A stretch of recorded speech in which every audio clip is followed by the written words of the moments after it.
তো একটি নগরীর সকলে যখন ঘুমিয়ে থাকে ঠিক সেই সময় এই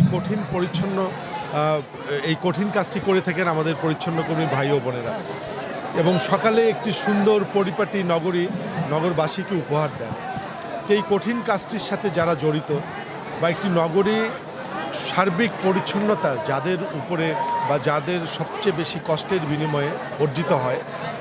সেই মানুষগুলোর কথা সর্বপ্রথম চিন্তা করেছেন বর্তমান প্রধানমন্ত্রী জনাব তারেক রহমান। উনি দেশের রাষ্ট্রীয় ক্ষমতায় অধিষ্ঠিত হওয়ার পরে উনি চিন্তা করেছেন যে এই পরিচ্ছন্ন কর্মী ভাই এবং বোনদের যে কঠিন পরিশ্রমের মাধ্যমে একটি নগর সুন্দর থাকে, তো তাদের জন্য কিছু একটি করা দরকার। এবং সেই দৃষ্টিকোণ থেকেই আপনারা দেখেছেন যে গণপ্রজাতন্ত্রী বাংলাদেশ সরকারের মাননীয় প্রধানমন্ত্রী জনাব তারেক রহমান এমপি মহোদয় উনি এদেশে রাষ্ট্রীয় ক্ষমতায় অধিষ্ঠিত হওয়ার পরে গত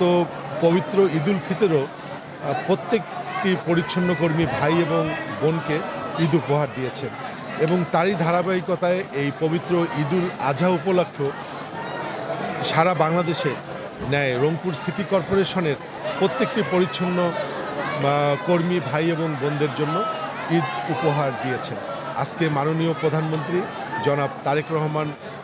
এমপি মহোদয়ের পক্ষ থেকে আমরা রংপুর সিটি কর্পোরেশন থেকে আমাদের এই পরিচ্ছন্ন কর্মী ভাই এবং বোনদের মধ্যে এই ঈদ উপহার বিতরণ করলাম।